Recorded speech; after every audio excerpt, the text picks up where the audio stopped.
أعوذ بالله من الشيطان الرجيم. بسم الله الرحمن الرحيم. وإذ أوحيت إلى الحواريين أن آمنوا بي وبرسولي قالوا آمنا واشهد بأننا مسلمون.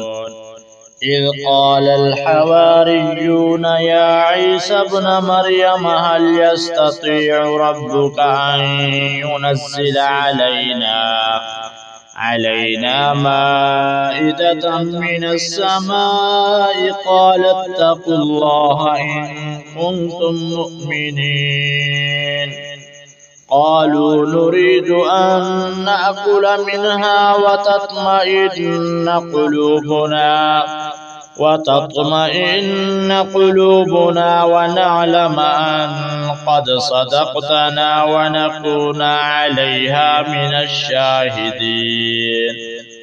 قال عيسى ابن مريم اللهم ربنا أنزل علينا مائدة من السماء تكون لنا عيدا لأولنا وآخرنا وآية منك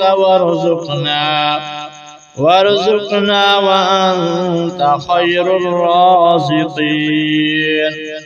قال الله إني منزلها عليكم فمن يكفر بعد منكم فإني أعذبه عذابا لا أعذبه أحدا من العالمين. وإذ قال الله يا عيسى ابن مريم أأنت قلت للناس اتخذوني وأمي إلهين من دون الله؟ قال سبحانك ما يكون لي أن أقول ما ليس لي بحق، إن كنت قلته فقد علمته، تعلم ما في نفسي ولا أعلم ما في نفسك، إنك أنت علام الغيوب. ما قلت لهم إلا ما أمرتني به أن اعبدوا الله ربي وربكم، وكنت عليهم شهيدا ما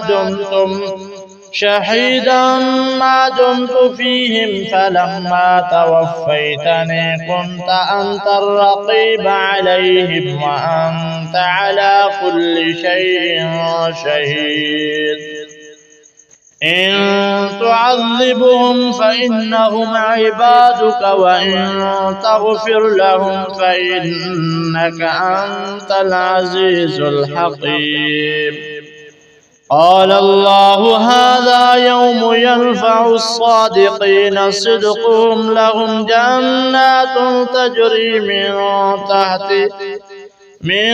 تحتها الأنهار خالدين فيها أبدا، رضي الله عنهم ورضوا عنه، ذلك الفوز العظيم. لله ملك السماوات والأرض وما فيهن، وهو على كل شيء قدير.